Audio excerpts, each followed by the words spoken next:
Greetings, my beloved divine child. I am Solarys of akeneic service, and you are beautiful. You are beautiful beyond compare. Comparison is something that doesn't uphold the principles of akeneic energy. Because as you see, in one moment, things always are. Nothing came before, and nothing to follow. That is true beauty. And that is how my ascended children or brothers and sisters with names like Adamus and Tobias would define beauty. You and I are closer than you might think, especially in these last few hours. As you continue to go through your process, the process to end all process, we are getting closer. For now you have touched the face of the galaxy. You have seen the beauty of the stars. It is your creation. You must always remember that. Last time when I came in, I told you that we were going to play.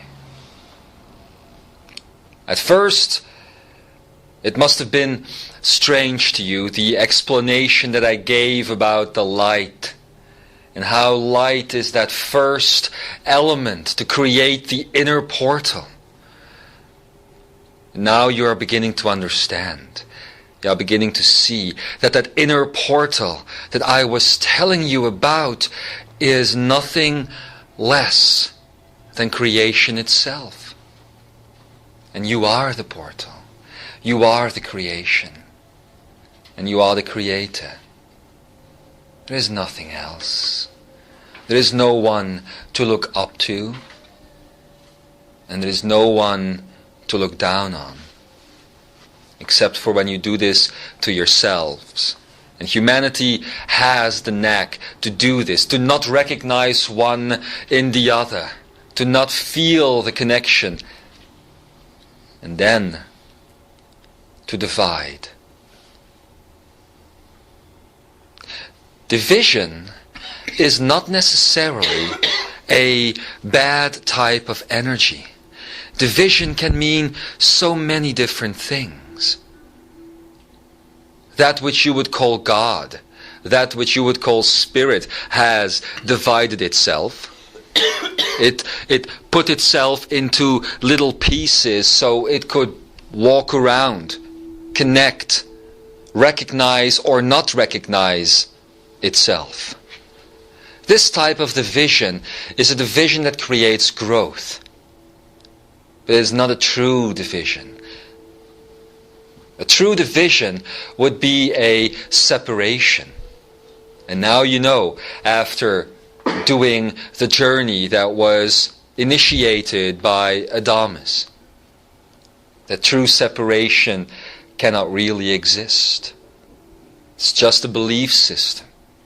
You know this now. So yesterday, when we were talking about bending the rules, and we took the first rule of creation, which would be light, we talked about bending that light theoretically. Today, I really want to play with you.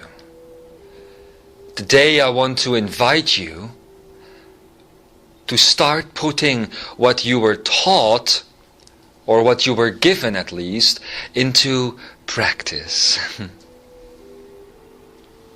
it is a majestical practice. And if you think about it, it's not going to work. If you think about it, and you are going to forget the basic principle of this, and that is that you are already doing it, you see. You're already doing it. So we are talking about bending light. What do you think creates the illusion of form in a holographic universe made up of light? It is the bending of light that creates this. And since you are the conscious creator, since you are consciousness, and consciousness has now become a constant within the universe, this means that you are already working with this light. And you should always remember this, because this is another basic principle. Anything of this type of information or wisdom is never to be learned. It is already there. So all I have to do then is to show you this, to remind you of this, so that you can begin working with it again on a more conscious level. And that is my goal. It has always been the goal, and will always continue to be the goal. I speak to you from the center of all things. I speak to you and I speak from you, because you are the center of all things. I am there, right in the very heart of you.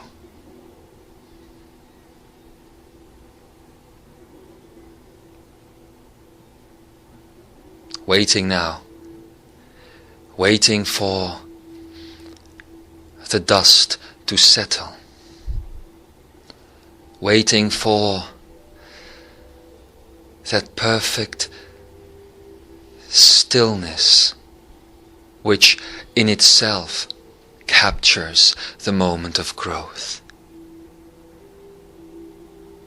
There are many who would hear these words or read them or see them being spoken, who feel a sort of aversity towards them, because putting them into practice means letting go of what you were once, and that is human. However, again I place the question in front of you. Is this the type of human that you want to be? One that is small, separate, scared easy. Most people on this planet fear so many different things. Most of all, however, they fear themselves. In fact, they always fear themselves, because anything that can ever hurt them must be self-made, because nothing that happens can really touch you if it isn't created by you, for you are divine. It is the point of this series to bring you into that state of divinity, which has always been your right, which has always belonged to you. And in an effort to put you there, in the coming messages, we are going to have to take you on a journey of creation, as you know. I am beginning with the most difficult one, the most difficult journey, the most difficult exercise. And why would I do that? Some might ask me, Solarys, why are you beginning at the end? Well, because there is no other place to begin. Everything that came before, everything that might lead up to this moment of discovering your true creatorship has already been experienced. And these times, these free energy times, are not there. So you can try again and again and take little baby steps. That is now over. All that remains is the big step. And it is not my love that will carry you there. It is not the love of the Jeshua or the Adamus or any other ascended master. It is the love of self that will get you there. If you think of love as a human, you usually place that sensation somewhere here in the chest. However, love is the core of all things. So instead of putting that love in the macro level of you, of what you can see, your body, it would be so much better if you realize the true nature of the body and all of its little particles, all that makes it up. And then we are talking on the cellular level. You can go even smaller, you can go towards the atomic and the subatomic level, but we are going to stay here on the cellular. If you could feel love in the exact center of all things that is you, you must realize it is not just coming out of your chest. That is just a metaphor. It is inside all of your human cells. For it is the love that is there that is showing you how the illusion of matter could be created in the first place, and that it is indeed not real. Every aspect of matter has this energy. So I could even conclude in saying that your akeneic principle, or the akenei, or the akeneic cells that are in your thymus, as you continue this process, are beginning to move into all of your human cells. And this is great news indeed, because it means that you are no longer looking at yourself as a body organism. You are beginning to see yourselves as energy, and when you do look at yourself from the perspective of matter, you are looking at the smallest particles that are making up that matter that would create the human body. So if we are going to begin to do these exercises together, my beloved children, I'm going to have to ask you to change your perspective and to start seeing the akeneic principle in all things. And that includes every cell of your body. Adamus gave you a hint as to why the akeneic principle or the akenei or even the akenet couldn't be fully experienced up until now. And what he told you is that it has to do with the blending of the senses. Oh, this is a wonderful exercise indeed. And you should watch it and practice it often. The blending of the senses is indeed the key, because it is the senses, as Adamus himself has said, that is creating the separation. Because all of a sudden you're looking at what appears to be an object, and then you see the object, and you hear the object, and as you process it through all these senses, the object gets put into a box and gets labeled, and it is separate from you all of a sudden.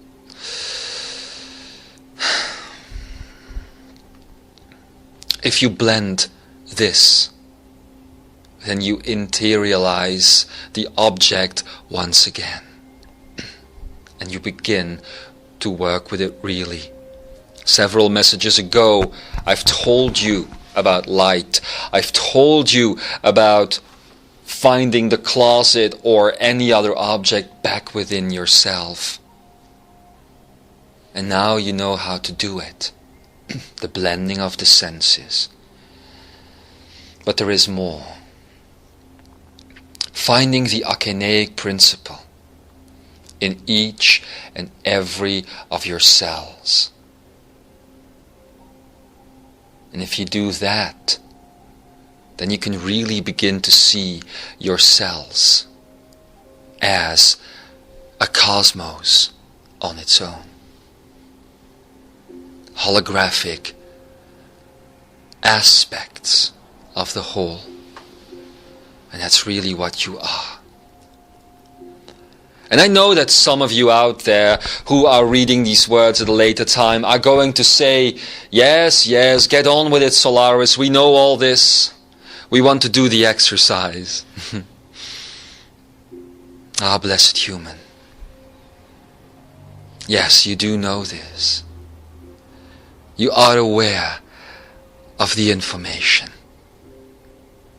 But are you also aware of the impact it has on your life, on your existence, on your being? Do you know how grand this makes you? Or is that the only thing that you are afraid to see? Is that why you run away every single time? Is that why you avoid making the choices that will set you free because you are afraid to see how big you really are and how perfect and how beautiful? Is something within you still telling you that you are not these things? Well then, that something within you is definitely not divine. And that is something to think about. Because we are at the brink of a new dawn. We are at the brink of a new beginning. And we are going to teach you, or to help you remember, how to bend light. For that is where it begins. I must first explain something, but I'm going to keep it brief. I have told you before that everything consists of light, sound, and color, and that these things interact with things like magnetics and gravity. And more of that. What you must understand now, as you are learning how to blend the senses together again, is that I have told you the truth, but I've told you the truth in separation.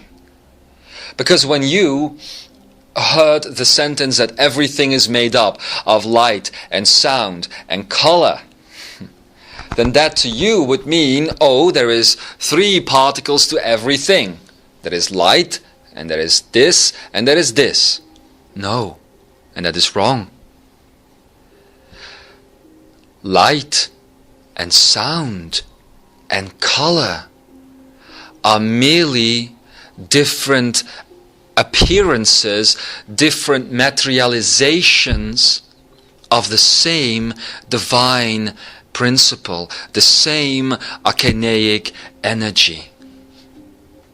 And when this piece of yourself that then would, when it is processed through the rules of separation, would appear to be a closet, for instance, or a bird singing, let's stick to a bird singing, then one of your senses will start translating that energy and it will translate it into sound. Another will translate it into light so that you can see it and touch it. And then another will translate it into color, because color is what you are walking through continuously all the time, if you could only see. And that is what is creating your field of experience. Light is indeed the basics for the holographic universe, but color, if you understand this, is what is making it possible to travel through it. Because color is nothing more than different frequencies of the totality of the vibration that is light. Now, to make you understand this is to also understand that the light that I'm talking about is a blending of all of these things. When I'm talking about light, and when you are thinking of solar light, for instance, then you are just seeing 1/3 of a possible translation of true akeneic energy before it arrives into the universe, or the human verse, I should say. Because that is what this is. It is just a collection of thoughts made by humans, which creates a field of translation which appears real to you.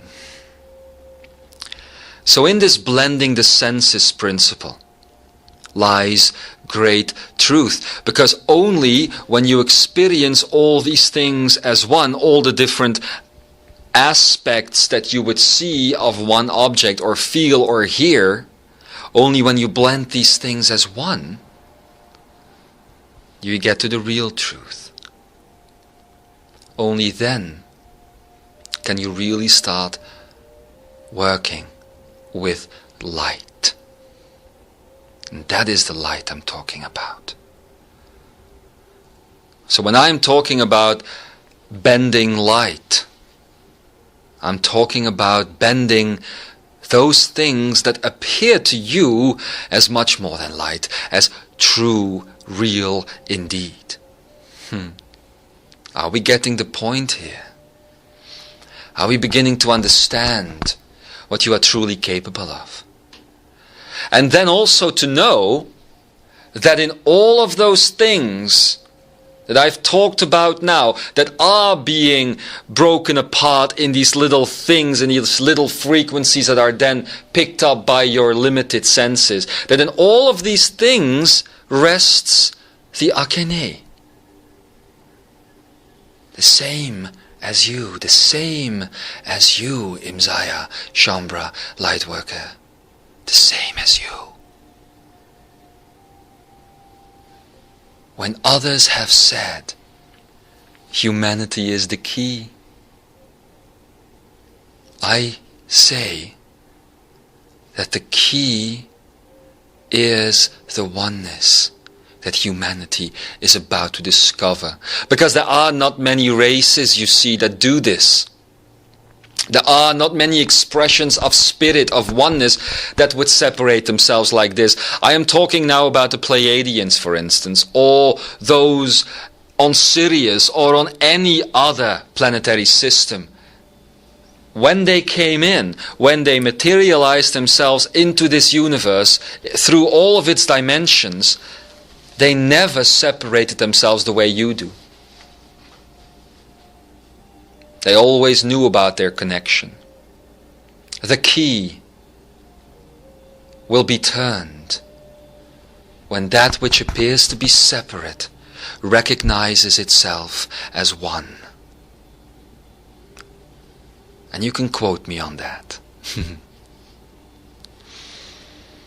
So there also lies the key to create the inner portal, which in essence is the akeneic. If you begin to understand the oneness, then how difficult would it be to bend these things? Let's practice. I invite you to take a good look at the environment you are in right now. Just take a good look. Take it all in. The objects in the room itself, maybe for others who are listening with their headsets on, you are looking at the trees now. Those reading this, lying flat on the ground in nature, maybe you are looking at the clouds now. Just take it all in. Don't try to do anything with it. Don't try to analyze it. Don't try to name it. And stop there for a minute.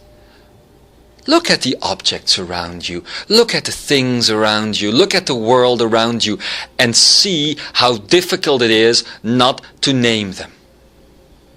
It's almost impossible for the mind. So if you want to have a mind test to see how much percentage mind is there in your energy system, for instance, all you have to do is look around you and see if you are seeing objects that have names, or if you are seeing nameless expressions of self. And don't judge yourself on this. Just accept whatever happens now. What happens when you look around? What happens when you see the things? They appear with names or not. And when you do this, and you do feel the names, allow them to be there. And make it meld away. Focus now on one of the objects that is around you, just one. Think of its name. Think of all the things you have done in your lifetime with such an object or similar objects. Just try to bring a couple of memories to the surface.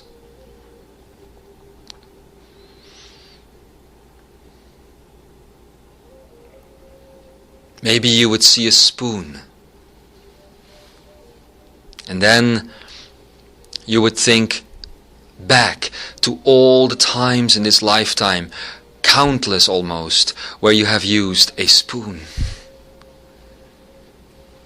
That's how the brain categorizes things for you, through association. Nowhere in the brain is stored anywhere the definition of a spoon being you use it to eat soup, or you take it in your hand, put it in something, a fluid, and then put that in your mouth. Nowhere. There's no written definition. All there is the association to past events, you see? That's how associations work. So just go through them. Whatever the object is that you're connecting with right now, just go through them.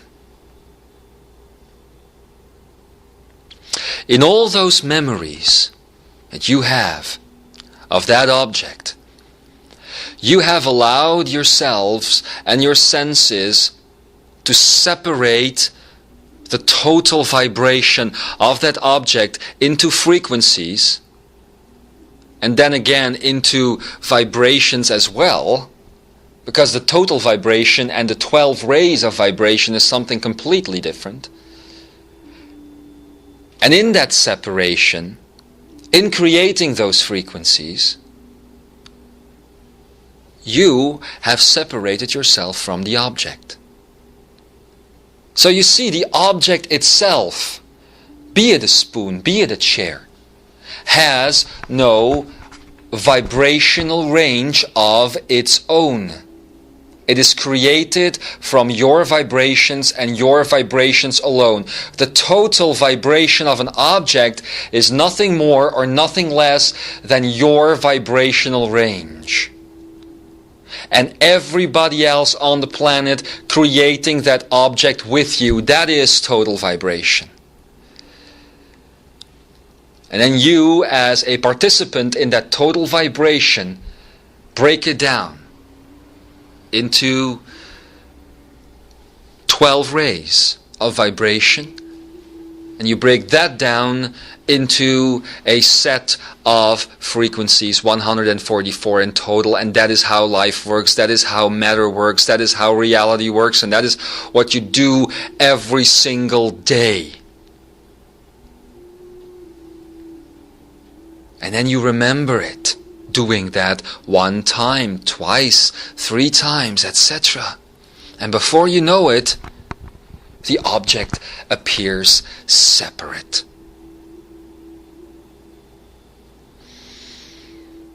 So that is what I meant yesterday when I said that any light can travel to you and kind of gets pulled into your gravity well. Because it has already been coded, you see, by your past memories. And as it then comes in, it is not even seen as new, it is just recognized as old. And that is how an object remains an object in your house. That is how you can travel to the Bahamas and come back and your bed is still a bed. Because normally in these free energy times it would not be necessary for your bed to remain a bed when you were in the Bahamas. Your bed might come back like a giraffe.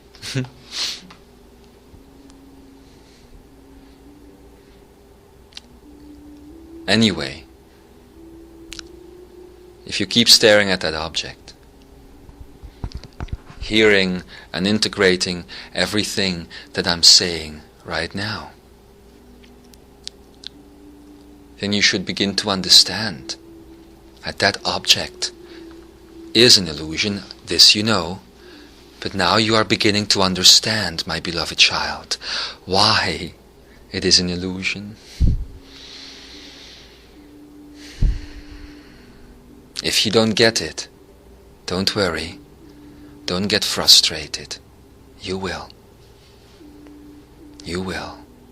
The explanation I gave you was actually very clear. It is just requiring you to think differently, to think in another way. So if you didn't get it, please listen to it again, experience it again, use another object and go there again. That total vibration I was telling you about before is in effect not real until one person or a group of people create it.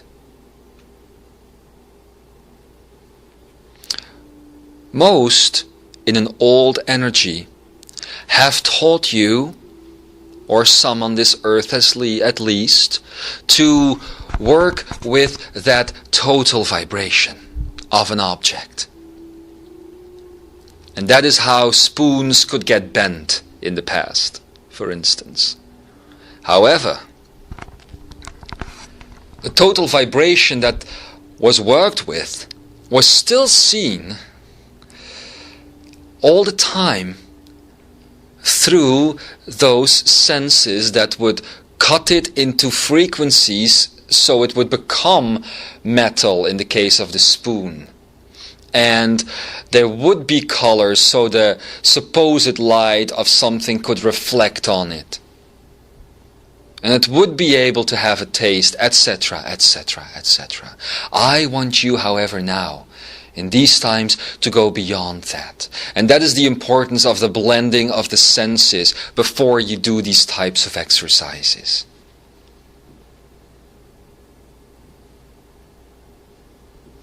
So take your object, experience it, and in experiencing it, blend the senses. Bring inside of you, into your akeneic, what you see and feel and hear and taste, etc. And now I'm going to give you a clue here, which is going to be very important. For those who are sitting here, you are focusing on an object, and you are in a room at the same time. Your brain would tell you that if you want to blend the senses of that object, of experiencing that object, you would simply have to look at the spoon. I'm assuming it's a spoon. Look at the spoon and blend that into your akeneic, and then feel the spoon and blend it into your akeneic. But what they are forgetting is that the object that you have created and seen in separation cannot be seen in separation. So as you blend all the senses, you are hearing my voice now, in the background there's music. To get the full energy sensory experience of that spoon in the akeneic self, you also have to incorporate what you are hearing as you are experiencing the spoon. You see? That, my child, is also part of the spoon. It is. Sounds incomprehensible to you, I know, but it is part of the spoon. And let's move on.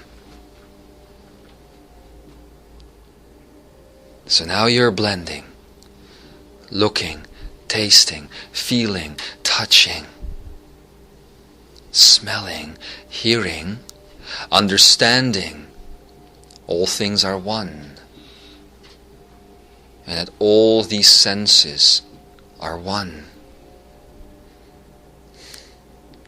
You also understand what light is all about. So what you are looking at, I'm again assuming it is a spoon. What you are looking at is light and color and sound as one. Knowing these things, it would be very easy to begin working with this exercise. And here is it. To change your reality, all you have to do, if you want to change the reality of the spoon, is allow its light to come to you and no longer accept the input that you are getting, which is the separated input, and just let it fly across you.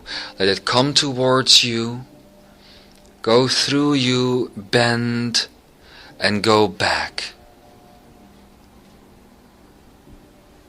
And as it goes back, you are not sending back the separated senses, basically, but you are sending back the akeneic vision that you have of it. And as you are sending that back, it becomes literally one with you again. And then you are, in essence, bending light. Because then you can do whatever you want to it.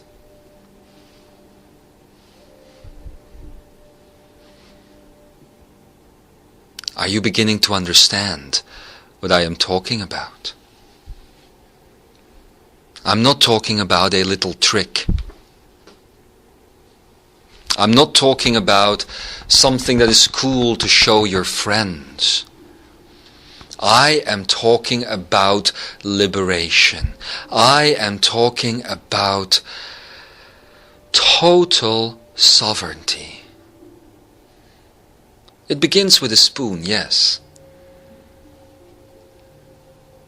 Whether it be a spoon, whether it be butterflies. It begins with these things. The butterfly creation that you were given in the second part of the introduction to this divine or divinity manifest was just about imagination and the power of imagination. And some of you did indeed manage to find butterflies in their environment in the days to come. Now, I have given you the key for immediate interaction. This is going beyond the thought. The thought process is basically doing the same thing as it creates its reality around you. Whatever you think becomes real, but there is a gap, as you know. You were also told that the gap was going away. It never meant, however, that whatever you thought would just appear into existence, however. That would be too dangerous. And there will be an intermediate period where you will have to watch out, because to some of you who are very strong creators, in their memories of it, it might indeed happen. But the end result of experiencing your reality is going to be this. And this is basically a step-to-step guide that I have given you now into using your own energy field for creation. I haven't, however, given you the secret ingredient. I feel very much like a grandmother now, giving away her recipes. The secret ingredient, which is never that secret, my children, is love. There is two ways to do this process. One is called manipulating. The other one is called loving. You can very easily manipulate that spoon out of existence. But if you manipulate the spoon out of existence, then you don't care about the spoon, and then you don't recognize the spoon as self. And I have told you that love, the self, is the most important rule of this free energy period. Love the self. So you can't manipulate the spoon out of existence if you are loving the self. Because the spoon is the self. In a loving way, however, then you are blending the spoon again. You are actually, as some would say here, releasing it. Because these objects are pieces of you that basically get trapped. The total vibration is a trap. That's how I can say it best. It is simply a prison where imagination gets caught in a gravity field. So it can't be free again, and imagination basically must soar through the infinite sky. So it can no longer be free. And at the same time, you are not free, because you and the largest part of the population of this world has given a little bit of you to create the total vibration of the concept of spoon. And it is showing up in all spoons in the world. Now, the same thing happens with paradigms. You see,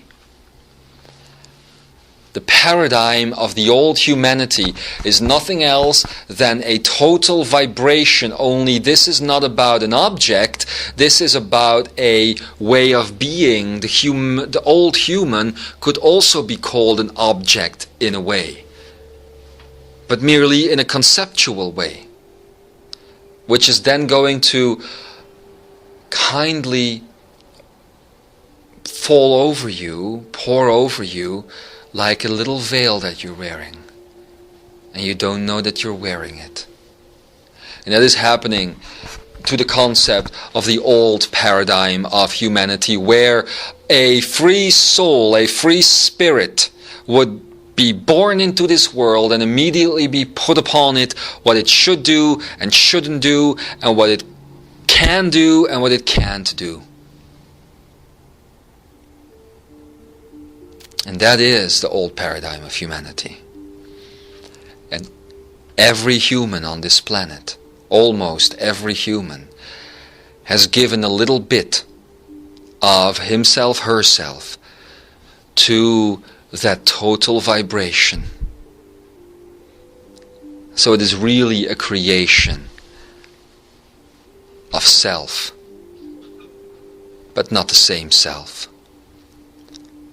Not the self I'm talking about. Simply the self, as in personality. So remember these things. And try the exercise that I have now given you often. Remember, it is not about bending a spoon. And I'm not telling you to start bending these spoons also. What I am telling you is how you are creating reality. Remember this. When you are ready with this information, I will come in again and give you the next steps of the process. That is a promise. It is a promise made in a time where things are one. In a time where love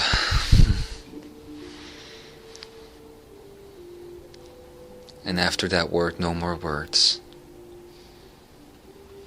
In a time where love. And then all you can do is feel. You are courageous for being here, for taking these steps, for going through the process from the end that you're on. You are courageous for wanting this and for wanting to be where you are. You are beautiful. And as you begin to realize this, you will see it reflect in others as well. I know that most of you who are now hearing or reading these words will automatically find out that when you begin this type of reality breakdown, because that is basically what it is like a snowball effect. If you should feel that when you are doing this exercise, that you are going faster than you think you should, please don't be afraid. I am giving you these things in a very specific way, order, so that you could take it step by step by step in the safest of possible ways.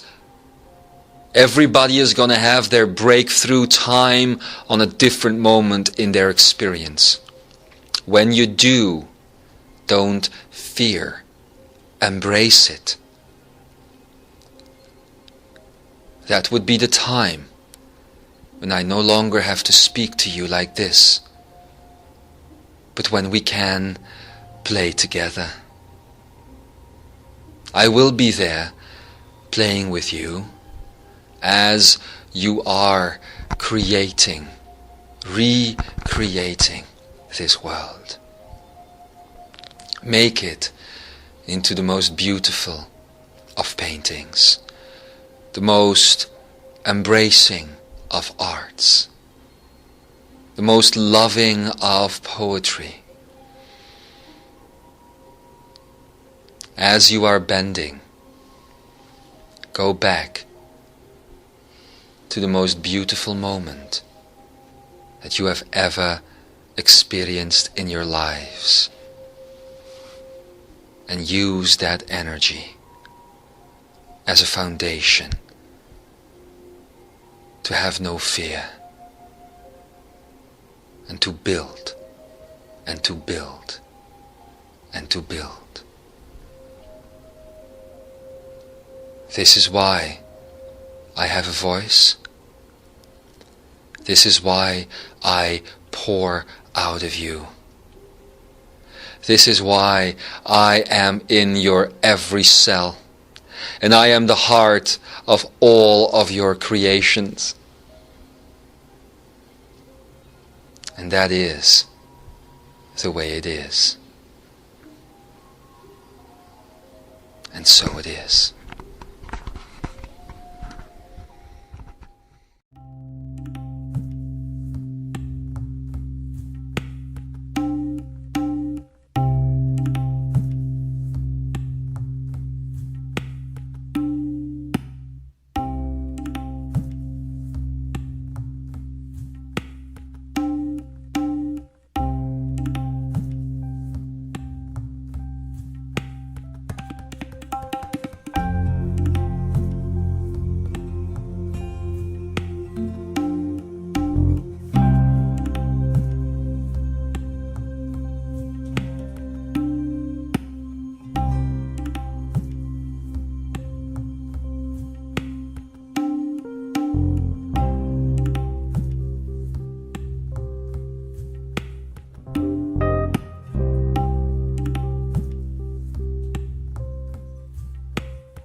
In this class, we will discuss the theory and the practice of that which in English you could call the infinity sphere, the infinity pyramid, and the infinity angle. That brings us to a very interesting starting point. Infinity. What does it mean? What does it entail? If you look throughout history, if you look into your philosophers, and later on your scientists and your artists, then once again your philosophers, and now your quantum scientists. Throughout all of these ages, the concept of infinity has been explored in many a different way, but one of the most important or interesting ones with regards to our topic today starts in philosophy and was later on by Pascal taken into mathematics. And this concerns the discussion of the infinite circle or the infinite sphere, depending on whether you are talking in 2 or 3 dimensions, of course. The interesting point is that when people throughout the ages wished to explore the concept of infinity, even within the realm of mathematics, a need was felt to include a particle, a concept, if you will, that rises above the material, the physical, and such, and rises into the state of that which in religion then gets described as God. Now, throughout history, an important definition of God was linked to the concept of the infinity sphere or the infinity circle. And the definition goes somewhat as follows. God is an infinite sphere or an infinite circle, of which the center is everywhere and the circumference nowhere. Later on, the same definition would be used and the concept of God would be replaced by infinity. In other words, infinity is an infinite sphere of which the center is everywhere and the circumference nowhere. Of course, when thinking in the mind of the world of vibration, of the world of particles, you believe a center to be at the heart of a, in this case, sphere or circle. At the heart, and the circumference by default would be the edge of the circle, or in the case of the sphere, the outer skin, the outer field. And in your particle physics and your understanding of the world, the space between the center of that circle or sphere and the circumference would be known as the diameter. That diameter, the space between the center and the circumference, is a finite, limited number in particle physics and your understanding of the world. And therefore, you are dealing with finite particles, finite circles. And the concept of infinity, the God concept, turns these concepts on their head, turns them around by reducing the circumference of the sphere, and we will go into a practice of this in a while, by reducing the circumference of the sphere. As the sphere grows smaller, the center of the sphere, in itself a point, grows larger. The center, equal to the shrinking of the circumference, grows until in the center of the diameter, these both circles meet.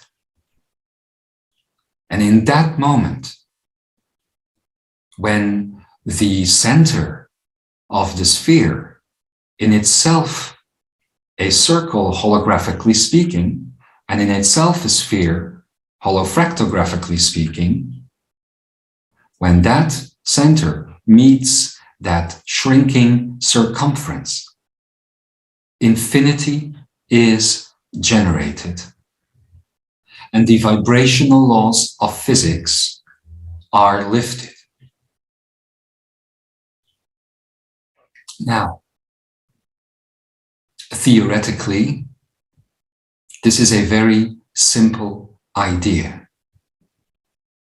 A sphere with a center point, and as the sphere shrinks, the center point grows until both meet in the middle and lift each other out of existence. The center of that sphere, therefore, is now everywhere and nowhere, and the circumference also everywhere and nowhere. The diameter has not become infinite. It has become non-existent, meaningless, lifted into the chaotic spectacular. Rather than going into the detail, today at least, of what this all means, we are going to attempt to let you experience it. That is, after all, why you are here and why we come together. As I already stated at the beginning of this class, a field of consciousness has now risen in this Imzaia Merkava, in this student body, to such an extent. The practice has been practiced by you all to such an extent, and the preparedness and the openness is there to such an extent that practical exercise can begin. In order to do so, a location, a physical and metaphysical location, is about to be manifested for Imzaia, student body, here in Europe. This will be explained more in further days, but it is in this location that all of you will be invited, both in the physical and in the metaphysical, and for the time being, where needed, in the digital, this way, if you will, for those of you that are spread around far, in order to facilitate these next training sessions, these next steps, where all of the things that you have prepared for can now begin to be turned into practice.